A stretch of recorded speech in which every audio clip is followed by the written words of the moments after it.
Hello and welcome to the AMCP podcast series, Listen Up, as we take a deep dive into the challenges, trends, and opportunities in managed care pharmacy. Follow the show's social hashtag at AMCP Listen Up, and to learn more about AMCP, visit amcp.org. I'm your host, Fred Goldstein. On this episode, my guest is Geni Tunstall, Director, Regulatory Affairs at AMCP. Welcome, Geni. Thanks. It's a pleasure to have you on. We're here at the conference, obviously, the annual conference for AMCP. How's it going? So far, it's really been very interesting. A lot of interesting topics and a lot of people. Yeah, a lot of folks. As a matter of fact, I just saw one down the floor that was just packed. Yeah, a lot of the sessions have been completely full. We've had to close the doors on a bunch of them. That's fantastic. That's a good problem to have. So let's focus on an area you obviously have dug into rather deeply. Why don't you give us a little bit first, before we get there, a sense of your background? Yeah, so I'm, like you said, I'm the Director of Regulatory Affairs at AMCP. I have a legal background. I'm not a pharmacist, but prior to working at AMCP, I worked in regulatory affairs at CVS Health. Before that, I had a legal career as an attorney. So you bring that legal insight into this. You've had some work, obviously, with pharmacy with CVS Health. Now you're at AMCP. Exactly. And you're rather heavily invested in what's going on the Hill. And I guess we really want to get into deeply, I hope, is the IRA and what's going on with that. Yeah. So just some background on the IRA. It was passed into law in 2022. And the Inflation Reduction Act as a whole covers a lot of different things: climate change, healthcare, clean energy. Obviously, the things that matter to us are the things that touch on pharmacy benefits. So that's been kind of my focus. So what are sort of the key things within IRA that we should be thinking about and that AMCP has been working on? Yeah, so I think the main areas of interest are things like the Medicare Drug Price Negotiation process, which has been very controversial. A lot of people have very strong opinions about it. Then there's the Manufacturer Discount Program. So the Manufacturer Discount Program basically replaces the Coverage Gap Discount Program and requires that manufacturers give discounts on applicable drugs. And then in addition to that, there's the Inflation Rebate Program. And then there's Part D reforms, which include things like the Medicare Prescription Payment Plan, which is a big topic lately. So there's a lot of different components to the Inflation Reduction Act. Yeah, so let's hit the first one, which is the negotiation. A lot, as you said, a lot of controversy around that. Absolutely. Hot topic, buzzing around. So what's going on with that, and where is it? Yeah, so currently it's in the negotiation process. So last October, CMS identified the drugs that were going to be subject to the negotiation for the first phase of the program. And there are 10 drugs that were identified. Those drugs, the manufacturers have all entered into agreements with CMS to negotiate.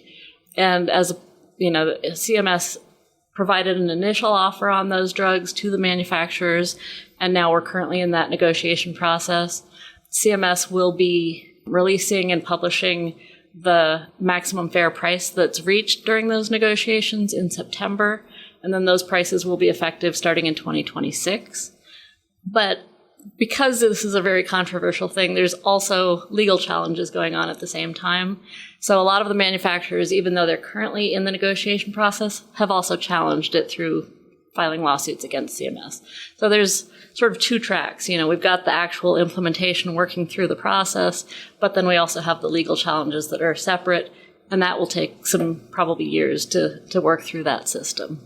And so are there any initial indications in terms of the legal challenges? Anything from there yet? Yeah, I mean, so far the courts have only decided a couple of the cases, and in those initial decisions have dismissed the suits.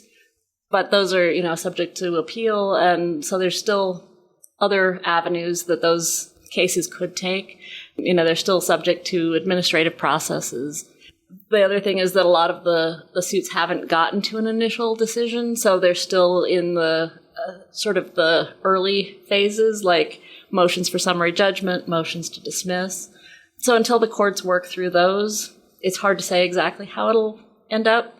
And typically what happens is that, you know, lawsuits are brought in different parts of the country, and courts may find in different ways, and that's how things work up to finally getting to, like, the Supreme Court, is when you've got different circuits reaching different decisions. So it'll be interesting to kind of see how it plays out. Is it possible, as you as a lawyer could answer this maybe, that they put a hold on it One of the courts might do that? It's possible, but so far none of the courts have indicated that. But, I mean, anything's possible. We'll have to wait and see. And did all of the companies, in essence, agree to negotiate for those first 10 products? They did, yeah. CMS entered into agreements with manufacturers for all of the drugs. And then now we're just waiting to find out what that fair price is. Once that's Correct. determined, is that then said that they both agreed to that? That's that's what they're going to say. Whether manufacturers will say that they actually agree or not, it's hard to say. You know, from the outside, we don't have any visibility into that negotiation process because it really is between CMS and the manufacturers. So unless either one of those entities releases information, which they're not going to do, Yeah. it's kind of a black box. Yeah, it's fascinating. I was just in one of the big sessions they had here talking about, some of the newer therapies and gene therapy and things like that, and talk about, around the world, we've been negotiating these things for years. Mm-hmm. You folks are just starting into this process, and here we Absolutely. See CMS taking those first steps into it. Yeah, it'll be interesting, I think, for a lot of people to see how it plays out because everyone's kind of watching and waiting. Right. And it can have a profound impact as we're thinking about the system and trying to control costs, value-based care, et cetera. Absolutely. Obviously, CMS does something, it tends to set the bar, then people go from there. Yeah, absolutely. So what are some of the other things in IRA? So some of the other things that we're really focused on lately are the prescription payment plan, which allows patients, if they receive a high out-of-pocket cost early in the plan year, to spread their payments out over the course of the rest of the plan year. Obviously, that will help patients who have high cost of drugs early in the plan year. If they don't have those out-of-pocket costs until later in the plan year, they only have the remaining plan year to spread out those payments. So it doesn't necessarily help people who incur high costs in, say, December. So Wow. It'll be interesting to kind of see how that plays out in the real world. That's fascinating because I'd looked at that issue and thought, okay, now if I were in the health plan days, again, I'd have to go ahead and say, okay, how are we going to set that payment mechanism up and all that thing through our system and our claims processing and stuff.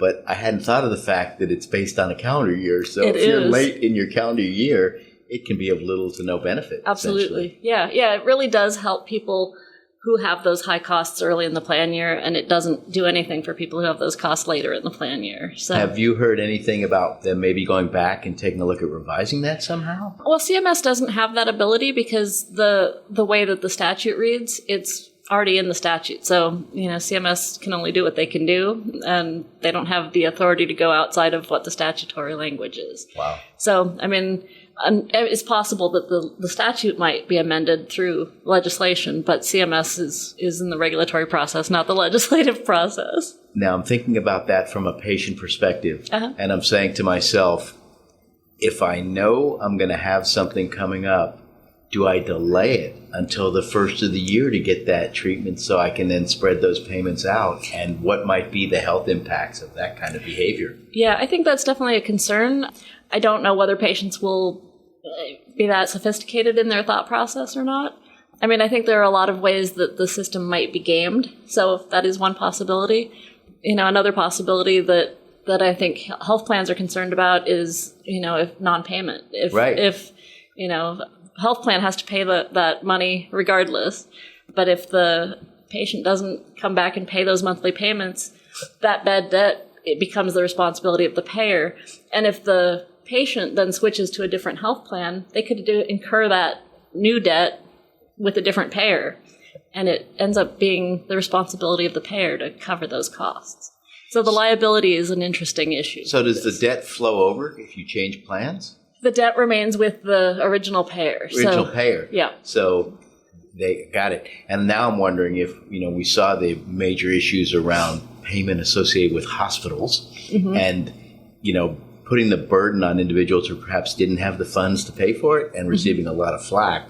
Well, now I'm wondering if you might not see the health plans actually in a similar situation with some of these cases. Yeah, it seems like it's a distinct possibility that there'll be some, gaming the system, I think is probably the best way to put it. And, it'll be interesting to see how CMS deals with that over time, if they come up with any other avenues for payers so that they're not stuck with mounting debt that doesn't have any way of being addressed. Right.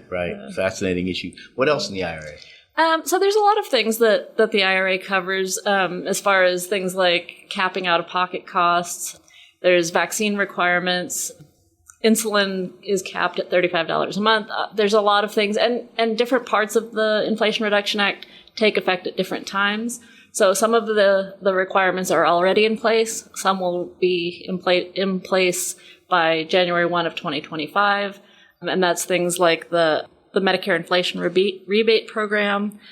The manufacturer discount program is one of those things that is taking effect in 2025. So there's a lot of different things that have their own timelines. So I think that's going to be the other thing, is kind of keeping track of what happens when. Right. And that's up to you to keep track of it so Absolutely. You can get it out to all your members, right? Absolutely. Yep. And that's one of the things that we do on our team is to kind of let our members know what's coming and when it's happening. And so, yeah. And obviously, you pull together all those responses as CMS is looking for feedback on issues when they put those out, and that's also a key function, I would assume. Absolutely, yeah. We do respond to requests for information and proposed rules, proposed guidance, all of that we do comment on. And, when new things come out that are finalized, we share that with our members so that they're aware of final things through our regulatory news breaks. Yeah, and we've also had listening sessions with CMS where we've had conversations with them about feedback from our members. So we're always trying to share with CMS any things that they might not be aware of or not have thought through. So yeah, we're always working on that feedback loop. And I guess the next thing after this first group of 10 goes through for negotiations is they choose another group, right? They do, yeah. So it's going to escalate. So each year there'll be more drugs added to the negotiation process. So, it'll be kind of interesting to see how that grows over time, and eventually I think we'll run out of drugs to add to it. Right. And CMS will have completed their checklist, Absolutely. Except for the new stuff that comes out each year, right? That's right. Well, that's great. Fascinating. Anything else you'd like to discuss about the IRA? I think those are the major provisions that we're kind of focused on right now. I think it's probably enough on your plate, right? It is. And, as new guidance comes out, we're always reading through it and working on commenting. So, well, thanks so much for joining us today. Yeah, thank you for having me. And thank you for joining us today. If you like this show, you can find all our episodes at amcp.org/podcast, on our show page at healthcarenowradio.com, or on your favorite listening platform by searching Healthcare Now Radio. You can follow our show's social hashtag at AMCPListenUp, and don't forget to share, like, and follow AMCP.org on LinkedIn, Twitter, Instagram, and Facebook. I'm Fred Goldstein for AMCP. Until next time.